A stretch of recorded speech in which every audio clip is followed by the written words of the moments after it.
Hello students, कैसे हो आप लोग। Students, this is Shailja Goyal from Goyal institute of commerce. Students, आज हम करने जा रहे हैं आपका +2 का बहुत ही important topic, that is methods of calculating national income.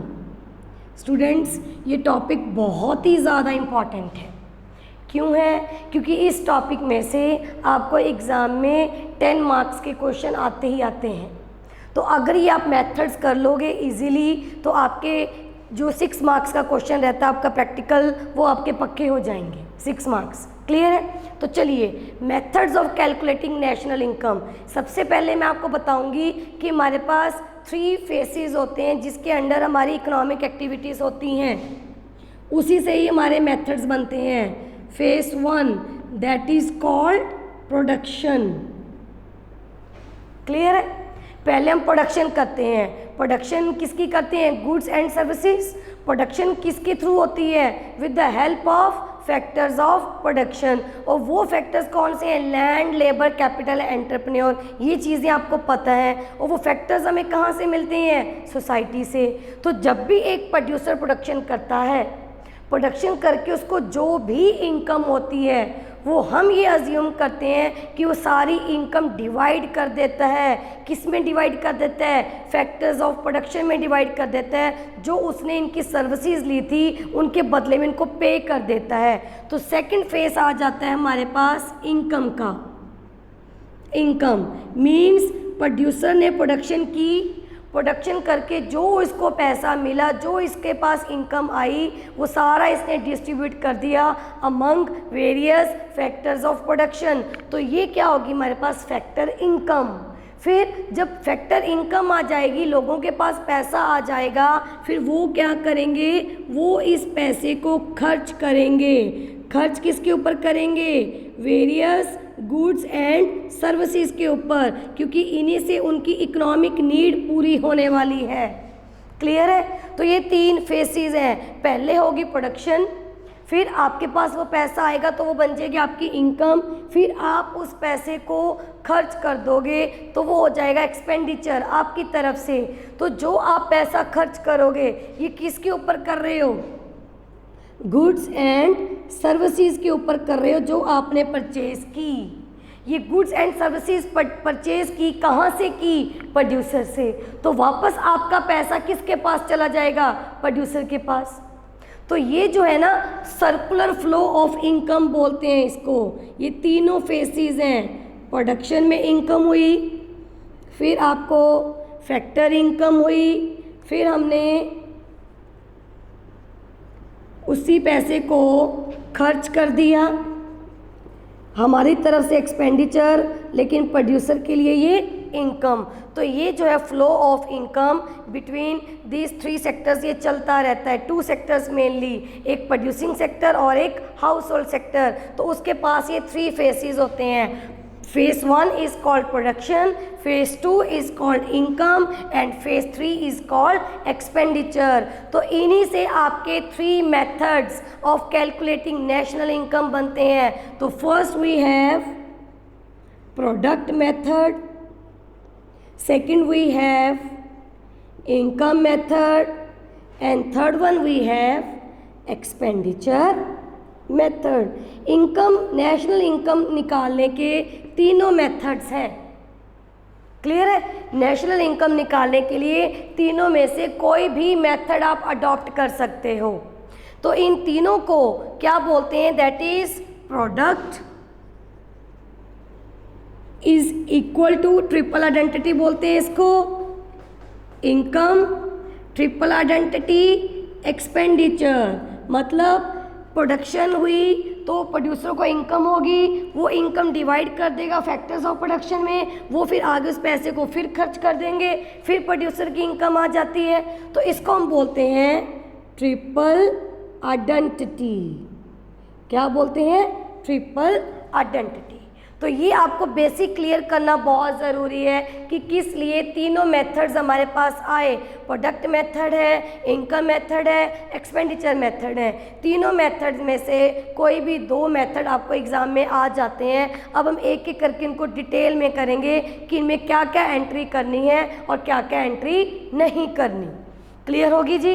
चलिए, तो first method we have that is product method. बड़ा ही सिंपल मेथड है, सिर्फ 3 एंट्रीज इसमें आएंगी और वो आपको अच्छे से लर्न करनी है। First method we have product method. देखिए क्या है प्रोडक्ट मेथड में, क्या है नेशनल इनकम की डेफिनेशन देखिए पहले। इस मेथड के अकॉर्डिंग क्या बनेगी? National income is money value of all final goods and services produced in domestic territory of our country during a period of an accounting year. तो हर एक मेथड की आपको डेफिनेशन भी पता होनी चाहिए। नेशनल इनकम क्या है? National income is money value of all final goods and services produced in our domestic territory during a period of an accounting year. Accounting year एक साल में हमारे देश की डोमेस्टिक टेरिटरी में जितने भी फाइनल गुड्स एंड सर्विसेज बन के तैयार होती हैं उनकी money value is called national income. Final goods and services it means ये इसमें हम इंटरमीडिएट गुड्स की वैल्यू नहीं लेंगे, हम सिर्फ ये देखेंगे कि जो फाइनल प्रोडक्ट तैयार हो चुका है उसकी वैल्यू क्या है। 3 टाइप के प्रोडक्ट होते हैं, 3 टाइप की गुड्स होती हैं, raw material, intermediate and then final goods. इन तीनों का मीनिंग समझो। रॉ मटेरियल जो बेसिक मटेरियल है, रॉ मटेरियल है, कच्चा माल है, क्लियर है, वो जो बिल्कुल भी तैयार नहीं है। फिर जो रॉ मटेरियल की फर्दर प्रोसेसिंग है कि आधा अधूरा माल हमने तैयार कर लिया, इंटरमीडिएट, फिर उससे हम क्या बनाते हैं लास्ट में? Final good. तो जो फाइनल गुड बन के तैयार हो गई उसकी जो मनी वैल्यू है उसमें इंटरमीडिएट वैल्यू भी ऐड होती है, उसमें रॉ मटेरियल भी ऐड होता है। इसलिए हम सिर्फ क्या लेते हैं? Final value. इंटरमीडिएट नहीं लेंगे क्योंकि वो ऑलरेडी इसमें ऐड है। क्लियर हो गया? चलिए अब देखिए इसमें क्या क्या एंट्रीज आएंगी। तो प्रोडक्ट मेथड में हमने money value of all final goods and services निकालना है। सबसे पहले आप निकालोगे GVO। फर्स्ट GVO क्या है? Gross value of output. तो आपको पहले वैल्यू ऑफ आउटपुट निकालना है। जब भी आपको ये क्वेश्चन आता है क्या निकालना है? Value of output. तो देखिए वैल्यू ऑफ आउटपुट क्या है? Value of output is equal to sales. जो आपने सेल की, जितनी आपने सेल की उसको क्या बोलते हैं? Value of output. ब्रैकेट में क्या लिखेंगे? If entire stock is sold. जितना प्रोड्यूसर ने माल तैयार किया था अगर वो सारा बिक जाता है, जितनी चीज़ें उसने तैयार की थी सारी कमोडिटीज़ मार्केट में सेल हो गई, तो वो सेल कितने की सेल हुई? Is called value of output. लेकिन अगर वो सारी की सारी सेल नहीं होती फिर वैल्यू ऑफ आउटपुट क्या है? Value of output is equal to sales plus change in stock. अगर सारी चीज़ें सेल नहीं होती फिर वैल्यू ऑफ आउटपुट क्या निकलेगा? Sales plus change in stock. Change in stock कैसे निकलता है? Closing stock minus opening stock. It means आपको एग्ज़ाम में जब क्वेश्चन आएगा तो फर्स्ट एंट्री आप ढूंढोगे सेल्स की। फर्स्ट एंट्री आप क्या ढूंढोगे? सेल्स। मैं यहाँ पर लिख रही हूँ सेल्स। अगर तो अकेली सेल्स है फिर ठीक है, अगर नहीं साथ में चेंज इन स्टॉक भी दिया हुआ है तो उसको ऐड कर दोगे change in stock.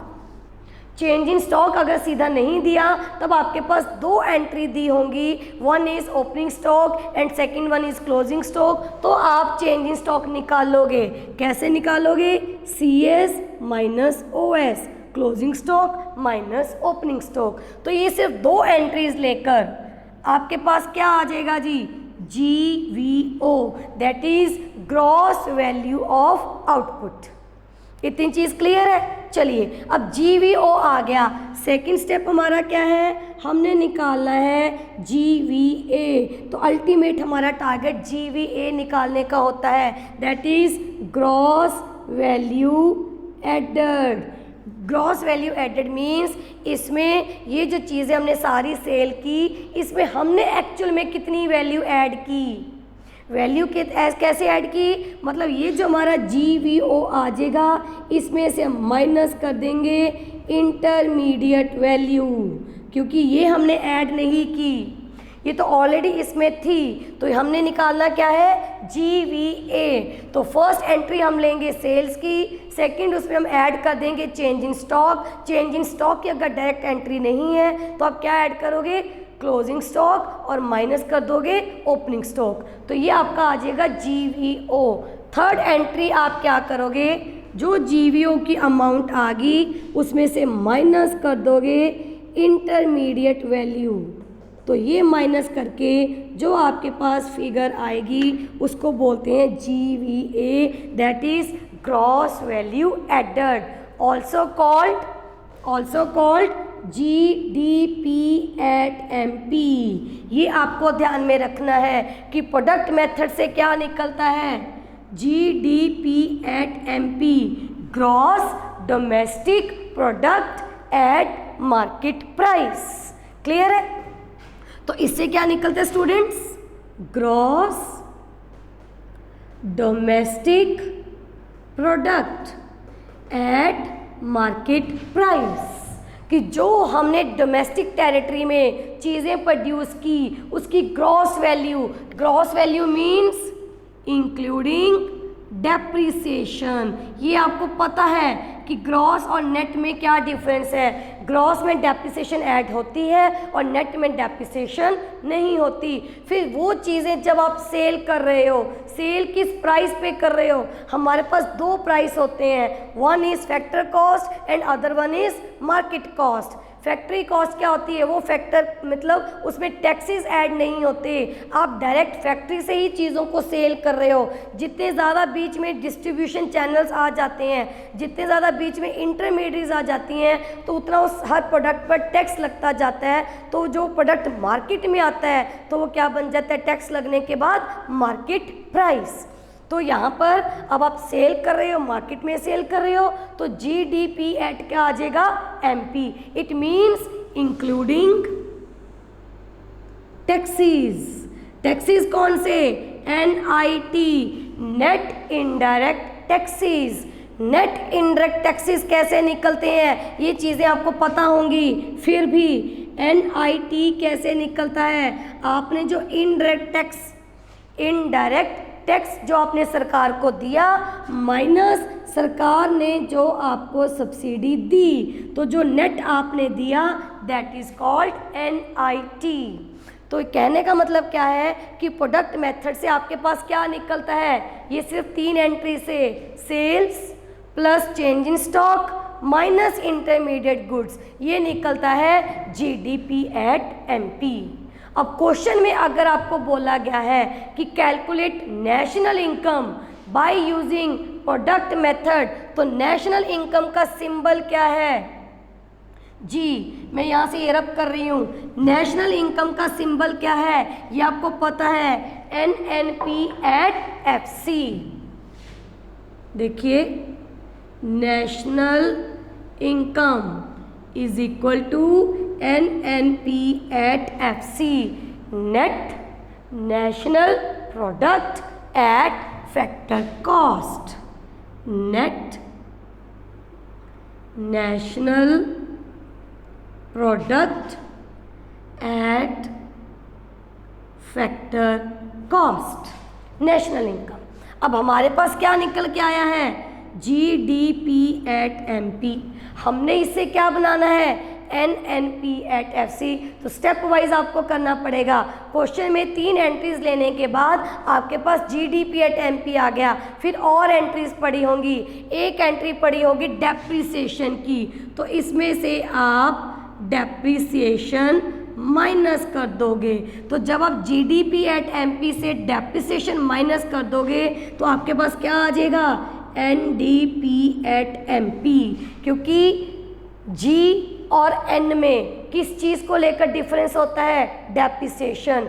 Gross domestic product at MP, उसमें से जब हम डेप्रिसिएशन माइनस कर देंगे क्या आ जाएगा, net domestic product at MP। Clear है। अब देखिए डेप्रिसिएशन की एंट्री किस किस नाम से पड़ी होगी आपको।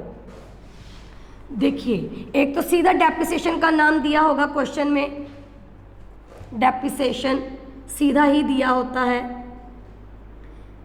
दूसरा आपको दिया होता है क्वेश्चन में कंजम्पशन ऑफ फिक्स्ड कैपिटल, तो ये भी डेप्रिसिएशन है। अगर सीधा डेप्रिसिएशन नहीं वर्ड लिखा हुआ तो किसकी एंट्री होगी, consumption of fixed capital. Fix capital मतलब फिक्स एसेट्स। जब आप उनको कंज्यूम करोगे, जब आप उनको यूज़ करोगे तो उसकी वैल्यू कम होगी, इसको हम क्या बोलते हैं, डेप्रिसिएशन। तो या तो सीधा डेप्रिसिएशन की एंट्री पड़ी होगी या पड़ी होगी कंजम्पशन ऑफ फिक्स कैपिटल।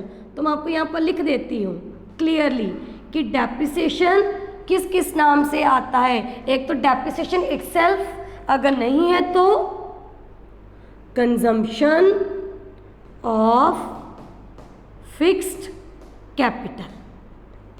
एक तो ये हो गया। दूसरा आपको एंट्री कैसे आ सकती है, दूसरा आपको एंट्री आएगी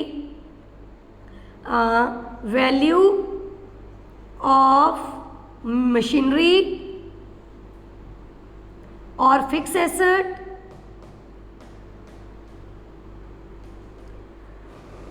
having life span of 10 years और 5 ईयर्स, जो भी आपको दिया जाएगा। मीन्स क्वेश्चन में एंट्री दी होगी कुछ ऐसी कि मशीनरी की वैल्यू मान लीजिए 1 लाख 10 लाख है, ठीक है, और उसका लाइफ स्पैन कितना है 10 ईयर्स, ये एंट्री दी हुई है। अब आप यहाँ से डेप्रिसिएशन निकाल लोगे कैसे, 10 लाख की मशीनरी है, 10 साल वो चलने वाली है। इट मीन्स हर साल कितनी कंजम्पशन कर लोगे आप, हर साल उसको कितना यूज़ कर लोगे, 10 lakh upon 10 that is 1 lakh. तो 1 लाख आपकी क्या आ गई, डेप्रिसिएशन। या तो डेप्रिसिएशन की एंट्री डायरेक्ट पड़ी होगी स्टूडेंट्स, नहीं है तो और किस तरीके से आ सकती है, कंजम्पशन ऑफ फिक्स कैपिटल, मान लीजिए 1 लाख। अगर ये भी नहीं गिवन है तब आप कंजम्पशन ऑफ फिक्स कैपिटल निकाल लोगे कैसे, एंट्री दी होगी value of machinery that having life span of 10 years is equal to 10 lakh. Machinery की वैल्यू 10 लाख है, 10 साल वो चलने वाली है, तो हर साल कितनी वैल्यू कम हो रही है उसकी, ये आप इसको डिवाइड करके निकालोगे 1 लाख, तो ये आ गया आपकी डेप्रिसिएशन। क्लियर है। नहीं तो एक और तरीके से डेप्रिसिएशन पड़ी होगी आप लोगों को कंफ्यूज करने के लिए। एक एंट्री दी होगी ग्रॉस कैपिटल फॉर्मेशन, मान लीजिए वो है 11 लाख। फिर दिया होगा एक एंट्री नेट कैपिटल फॉर्मेशन, वो दी हुई है 10 लाख। ठीक है, अब इन दोनों से आप डेप्रिसिएशन निकालोगे। Gross capital formation, total capital formation means हमने इतने की मशीनरी प्रोड्यूस की, gross value means including depreciation, तो वो कितनी है, 11 लाख की मशीनरी तैयार हुई, 11 लाख की हमने इन्वेस्टमेंट की। हमारी डोमेस्टिक टेरिटरी में। फिर आ गया net capital formation after depreciation, after excluding depreciation net value कितनी है उस इन्वेस्टमेंट की 1 लाख। इट मीन्स इसमें डेप्रिसिएशन कितनी है, तो डेप्रिसिएशन निकालेंगे gross value minus net value 11 lakh minus 10 lakh, तो वो कितना आ जाएगा जी 1 लाख। तो तीनों में मैंने डेप्रिसिएशन सेम रखी है आप लोगों को समझाने के लिए, तो तीनों में 1 लाख डेप्रिसिएशन आ रही है। तो डेप्रिसिएशन 4 तरीके से एंट्री आ सकती है। एक तो पूरा डेप्रिसिएशन का वर्ड दिया होगा इटसेल्फ, वो नहीं है तो कंजम्पशन ऑफ फिक्स कैपिटल, वो भी नहीं है तो ये मशीनरी की वैल्यू दी होगी, साथ में उसका लाइफ स्पैन, लाइफ पीरियड दिया होगा, तो उसको डिवाइड करके आप डेप्रिसिएशन निकालोगे। नहीं तो लास्ट में दिया होगा ग्रॉस कैपिटल फॉर्मेशन और नेट कैपिटल फॉर्मेशन, दोनों को माइनस करके जो आपके पास बचेगा वो क्या है डेप्रिसिएशन। तो डेप्रिसिएशन हम यहाँ पर माइनस कर देंगे, हमारे पास क्या आ जाएगा जी NDP एट MP। अब अगली देखिए, हमने बनाना है NNP। अब ये जो NDP एट MP आया, ये हमारा D का मतलब डोमेस्टिक, N का मतलब नेशनल। ये चीज़ें आप प्रीवियस चैप्टर में पढ़ चुके हो। डोमेस्टिक और नेशनल, डोमेस्टिक और नेशनल में निफा को लेकर फर्क डिफरेंस है। Net factor income from abroad, देखिए अब ये कैसे निकलता है इसको समझिए, मैं आपको क्लियरली बता भी रही हूँ सारी terms. Net factor income from abroad NFIA। अब ये कैसे निकलता है NFIA, या तो क्वेश्चन में ये सीधी एंट्री आपको दी होगी, मान लीजिए कुछ भी दिया हुआ है, कुछ भी हम फिगर नहीं लेते, तो निफा ये दिया हुआ है तो वो हम इसमें ऐड कर देंगे NFIA, तो ये बन जाएगा NNP एट MP। नहीं दिया हुआ तो किस नाम से दी होगी, एक एंट्री दी होगी, नेट नहीं है, फैक्टर इनकम फ्रॉम अब्रॉड, मान लीजिए वो है 7 lakh, and factor income to abroad वो है 4 लाख। मान लीजिए फैक्टर इनकम फ्रॉम अब्रॉड, हमने अब्रॉड में फॉरेन कंट्री में फैक्टर सर्विसेज दी थी, तो वहाँ से हमें एग्रीगेट पूरे हमारे देश को 7 लाख इनकम आई, फैक्टर इनकम बाहर से, फैक्टर सर्विसेज की, लैंड के ऊपर रेंट, लेबर के ऊपर वेजेस, कैपिटल के ऊपर इंटरेस्ट, एंटरप्रेन्योर का प्रॉफिट। फिर बाहर के लोग इंडिया में आए थे फैक्टर सर्विसेज देने, हमने उनको पेमेंट की कितनी 4 लाख, तो नेट कितना बचा, तो जब जो बचा उसको हम बोलते हैं net factor income from abroad. बचा कितना 3 लाख, तो ये हम 3 लाख ऐड कर देंगे। कब ऐड करेंगे, जब हमने डोमेस्टिक से नेशनल इनकम बनानी है। अब इसमें भी देखिए कैसे कैसे एंट्री आती है। अगर तो आ गया net factor income from abroad, figure आगे पॉजिटिव में दी हुई है तो हम इसको ऐड कर देंगे। अगर आ गया net factor income to abroad, to abroad कैसे आएगा, जब मान लीजिए इसको मैं रिवर्स कर देती हूँ, हमने फैक्टर्स इनकम दी अब्रॉड में 7 लाख और हमें अब्रॉड से मिली 3 लाख, तो हमारे पास नहीं बचा, हमारे पास से गया तो वो आ जाएगा net factor income to abroad कितना 4 लाख। कितना आ जाएगा जी, सेम कर लेते हैं, चलिए यहाँ पर 3 निकाला था हमने, अब आ गया टू अब्रॉड 3 लाख, मतलब इतने हमने अब्रॉड में दे दिए। तो जब भी 2 वर्ड आ गया और आगे फिगर पॉजिटिव में है तब हम उसको क्या कर देंगे माइनस। ये दो चीज़ें समझ में आ गई। अब इसका ऑपोजिट देखो, एंट्री दे रखी आपको, फर्स्ट ऐसे आ सकती है, थर्ड देखिए क्या है, net factor income from abroad, आगे लिखा हुआ है फ्रॉम, लेकिन एंट्री दे रखी है माइनस में, -3 लाख। फ्रॉम को क्या करते हैं, ऐड, लेकिन जब माइनस दे रखा है तो क्या करेंगे, माइनस। क्लियर है। फिर एक और एंट्री कैसे पड़ी होती है, net factor income to abroad, to का मतलब क्या बताया था, माइनस, लेकिन टू के साथ एंट्री भी माइनस में दे रखी है, तो टू का मतलब है माइनस, ये भी माइनस है, तो माइनस माइनस क्या हो जाएगा, प्लस। फिर आप इस फिगर को ऐड करोगे, तो चारों पॉसिबिलिटीज़ मैंने आपको बता दी। Net factor income from abroad positive में है तो ऐड करोगे, net factor income to abroad है तो वो माइनस करोगे, लेकिन net factor income to abroad minus में दे रखी है तो माइनस माइनस प्लस हो जाएगी। Net factor income from abroad जिसका मतलब पॉजिटिव है, लेकिन अगर एंट्री नेगेटिव में है तो वो माइनस हो जाएगा। ये चीज़ें क्लियर हुई जी आपको। चलिए अब हम NNP@MP तक तो पहुंच गए, हमने बनाना क्या है, NNP@FC। चलिए थर्ड स्टेप कीजिए, first second third step, NNP@MP। अब हमने बनाना है FC। MP और FC में किस चीज़ को लेकर डिफरेंस है, NIT, नेट इनडायरेक्ट टैक्सेस। तो जब हम मार्केट प्राइस में से नेट इनडायरेक्ट टैक्सेस को माइनस कर देंगे तो जो प्राइस नेशनल इनकम आएगी वो किस पर आएगी, फैक्ट्री कॉस्ट पर। क्लियर है। अब ये NIT क्या है, इसको देखिए, NIT नेट इनडायरेक्ट टैक्सेस। अब क्या है कि जब एक प्रोड्यूसर प्रोडक्शन करता है तो सरकार उससे टैक्स लेती है, उसको हम बोलते हैं इनडायरेक्ट टैक्स।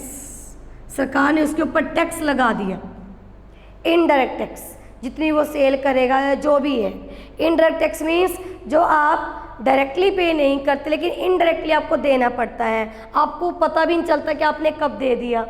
इनडायरेक्ट टैक्स ये आपने सरकार को दिया, सरकार आपको कुछ सब्सिडी देती है। सब्सिडी मीन्स ग्रांट, कि आप इस प्रोडक्ट को ज़्यादा से ज़्यादा प्रोडक्शन करो ताकि लोग इसको ज़्यादा से ज़्यादा खरीदें, ज़्यादा से ज़्यादा उनको बेनिफिट हो जाए। आप बोलते हो कि ये हमें बहुत ज़्यादा कॉस्टली पड़ता है तो सरकार आपको कुछ सब्सिडी दे देती है, ग्रांट दे देती है।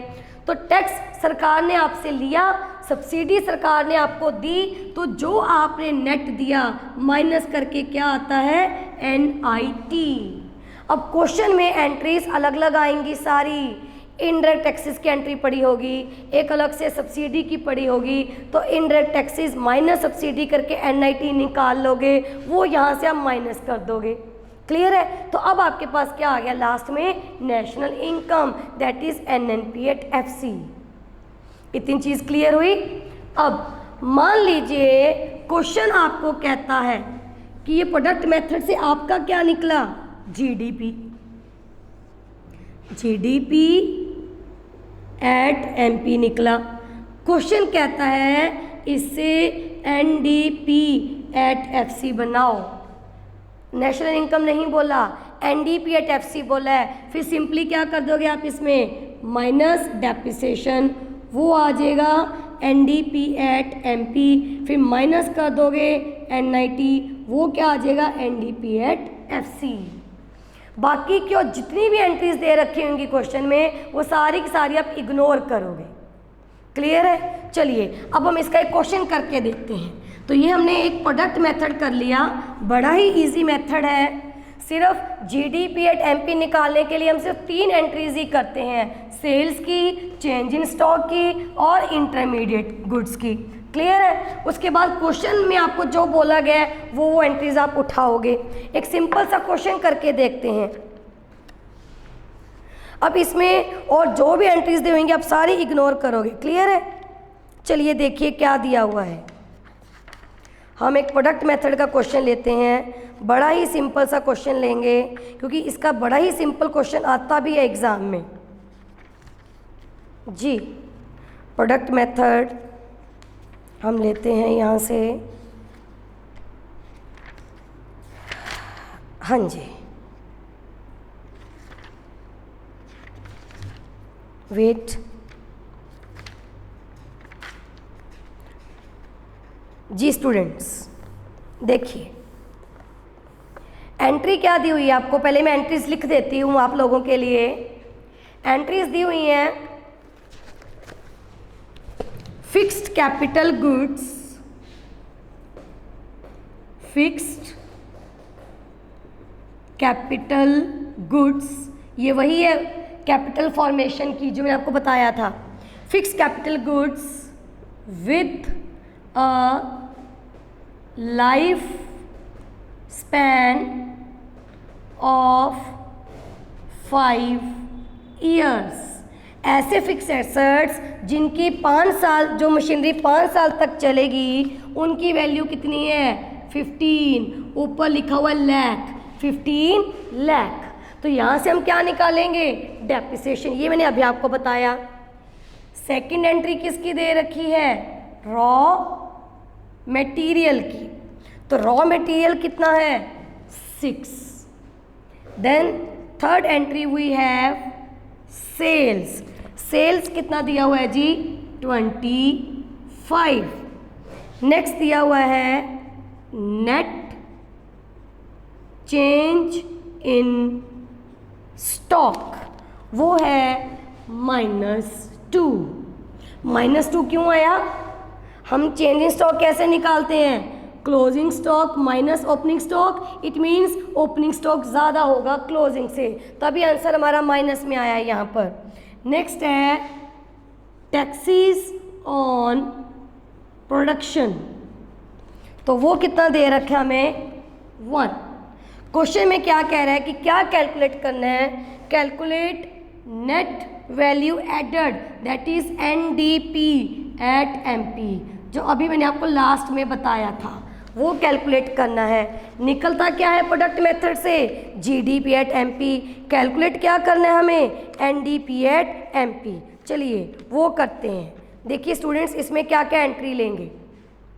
सबसे पहले मैंने आपको क्या बताया था, अब इसका सल्यूशन है ये। सबसे पहले मैंने क्या बताया था, हम सेल्स की एंट्री लेंगे, सेल्स कितना है 25, फिर हम उसमें ऐड क्या कर देंगे, change in stock, change in stock add करेंगे, लेकिन वो किस में दे रखी है माइनस में, तो माइनस हो जाएगा। कितना आ गया 23 क्या आया है जी GVO, gross value of output.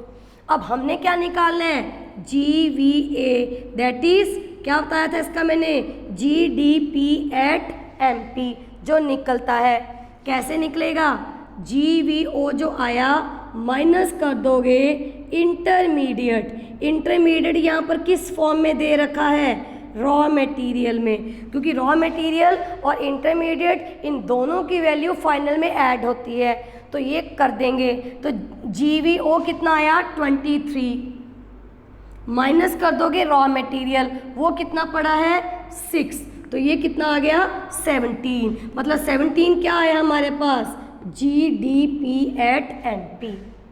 Clear है। अब निकालना क्या है NDP at MP, sorry NDP and MP, करना कुछ नहीं है, माइनस कर दोगे इसमें डेप्रिसिएशन, डेप्रिसिएशन माइनस करने के बाद क्या आ जाता है NDP एट MP, G का N हो जाएगा। डेप्रिसिएशन कितनी है ये क्वेश्चन में देखो, fixed capital goods with a life span of 5 years, machinery की वैल्यू कितनी है 15 लाख, कितने साल चलने वाली है 5, तो 15 डिवाइडेड बाय 5 दैट इज 3, तो 3 हम इसमें से डेप्रिसिएशन माइनस कर देंगे। क्लियर है जी। तो अब हमारे पास कितना आ गया 14, ये हमारा आंसर है, बड़ा ही सिंपल है। क्लियर हुआ। तो बेसिकली GDP एट MP निकालने के लिए आपको तो ये 3 एंट्रीज ही करनी है, first second and third, sales plus change in stock minus intermediate. तो जीडीपी एट एमपी आने के बाद क्वेश्चन में जो आपको बोला गया है बस वो एंट्रीज आप उठा लोगे। अब देखिए इसमें हमने क्या यूज़ नहीं किया, टैक्सेस ऑन प्रोडक्शन हमने यूज़ नहीं किए।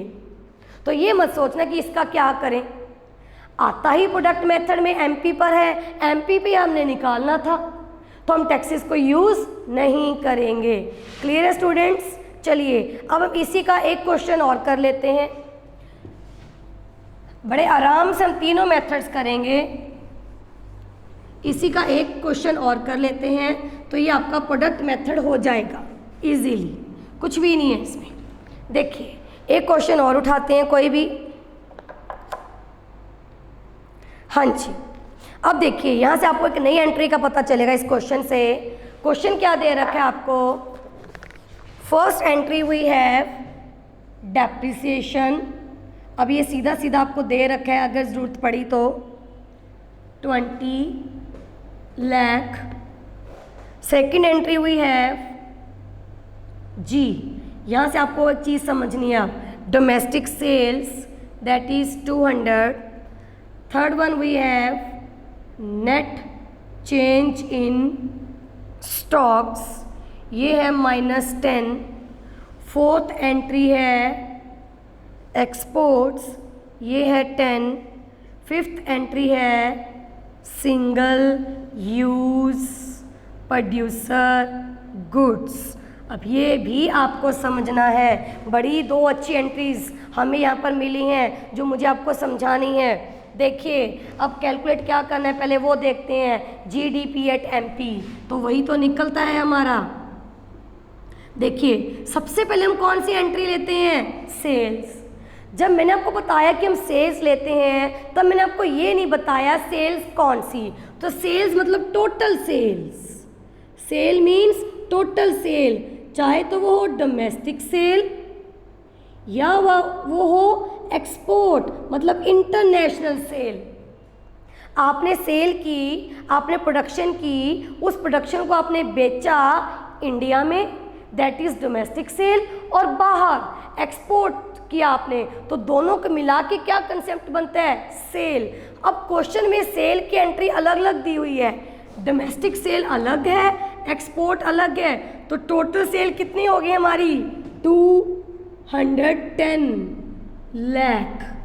क्लियर है? तो अब हम इसमें डोमेस्टिक सेल प्लस कर देंगे एक्सपोर्ट, तब जाके हमारे पास सेल बनेगी।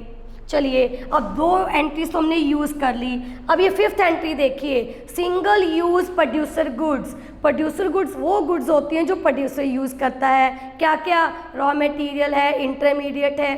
तो सिंगल यूज़ का मतलब जिसको बार बार यूज़ नहीं कर सकते, इट मीन्स ये क्या है, रॉ मटेरियल, प्रोडक्शन प्रोसेस में यूज़ किया, ख़त्म हो गया।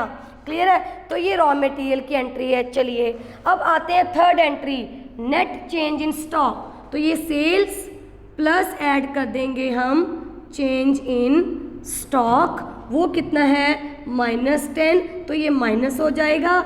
हमारे पास ग्रॉस वैल्यू ऑफ आउटपुट कितना आ गया 200। अब हम इसमें माइनस कर देंगे इंटरमीडिएट और रॉ मटेरियल की। रॉ मटेरियल की एंट्री किस नाम से दी हुई है, single use producer goods that is 120। तो हमारे पास क्या आ गया 80 आंसर आ गया जी। सारी एंट्रीज इसमें यूज हो गई, तो 80 क्या है, जीडीपी एट एमपी। क्लियर है? समझ में आ गया जी। चलिए अब यही एंट्रीज बार बार आती हैं और कुछ भी नहीं है इसमें।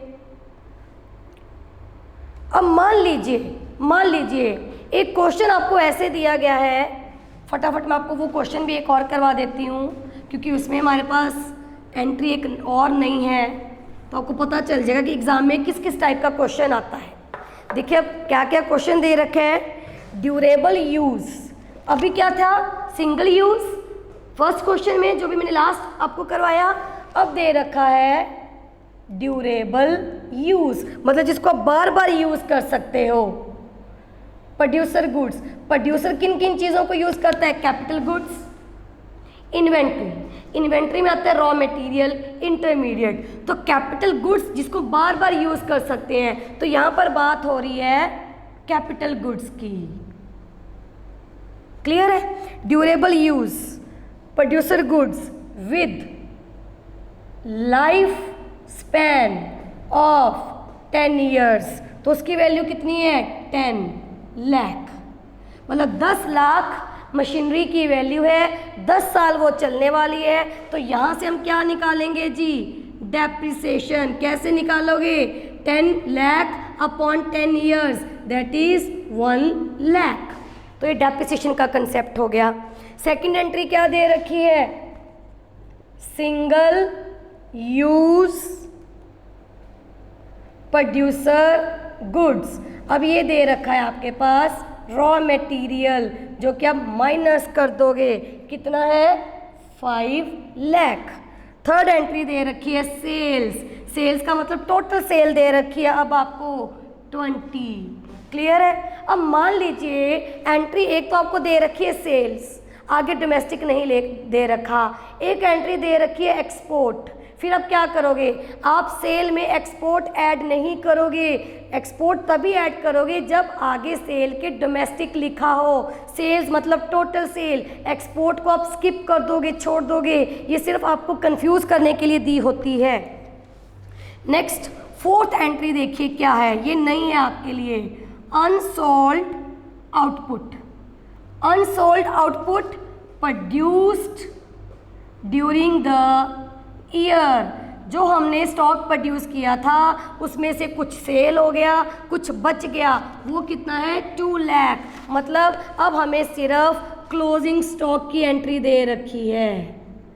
इस क्वेश्चन में ओपनिंग स्टॉक की एंट्री नहीं है। मतलब हमने चेंज इन स्टॉक निकालना है तो हम सिर्फ क्या यूज़ करेंगे? Closing stock. फिफ्थ एंट्री क्या दे रखी है? Taxes on production. वो कितना है जी? 1। ठीक है, अब निकालना क्या है? NDP at FC। NDP at FC हमने कैलकुलेट करना है।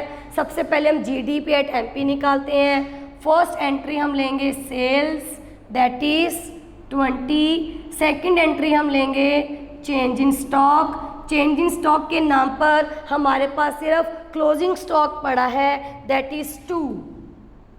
Closing stock minus opening stock. Opening stock है ही नहीं, 0। तो क्लोजिंग स्टॉक कितना है? हम सिर्फ इसमें क्या लेंगे? Closing stock, that is 2। Add कर देंगे 22। क्या आ गया? Gross value of output. Minus क्या कर देंगे? इंटरमीडिएट या रॉ मटेरियल जो भी आपको दे रखा है। कितना दिया हुआ है? Single use producer goods, that is 5। तो 5 माइनस करके 17 क्या आ गया जी हमारे पास? GDP at MP। अब निकालना क्या है? NDP at FC। तो माइनस कर देंगे हम डेप्रिसिएशन। डेप्रिसिएशन हमने निकाली थी 1, तो 16 क्या आ गया? NDP at MP। अब हमने मार्केट प्राइस से फैक्टर कॉस्ट बनाना है, माइनस कर देंगे net indirect taxes. Net indirect taxes हमें सब्सिडी नहीं दी हुई, हम NIT कैसे निकालते हैं? IT indirect taxes minus subsidy. Subsidy नहीं है तो टैक्सेस है, टैक्सेस को आप क्या कर दोगे? माइनस। तो 15 आपका आंसर आ गया NDP एट FC। देखिए NIT कैसे निकालते हैं? NIT हमने क्या बोला? अब इसको मैं थोड़ा सा स्प्लिट करके दिखाती हूँ इस एंट्री को। ये हमारा क्वेश्चन हो गया। देखिए NDP एट MP माइनस करते हैं NIT। NIT का है क्या है? NDP at MP। हम इसको एक्सपेंड करते हैं IT minus subsidy. NDP at MP minus IT plus subsidy. Bracket खोल दी ना हमने, ठीक है। अब NDP एट MP कितना है? 16। IT कितना है? 1। सब्सिडी है नहीं, तो कितना आ गया आंसर? 15। क्लियर है? अगर क्वेश्चन में सिर्फ सब्सिडी दिया हो, सब्सिडी, आईटी ना हो तो जो एनडीपी एट एमपी की फिगर होगी और आईटी 0 है प्लस सब्सिडी, फिर ये आंसर आ जाता हमारा 17। क्लियर है? इस तरीके से आपको करना है। चलिए, तो ये हमारा प्रोडक्ट मेथड भी हो गया, बड़ा इजी मेथड था। नेक्स्ट लेक्चर में मैं आपको नेक्स्ट मेथड के बारे में बताऊंगी, दैट इज़ इनकम मेथड। फिर उसी मेथड से हम 3-4 क्वेश्चंस भी करेंगे। क्लियर है स्टूडेंट्स? चलिए, थैंक यू।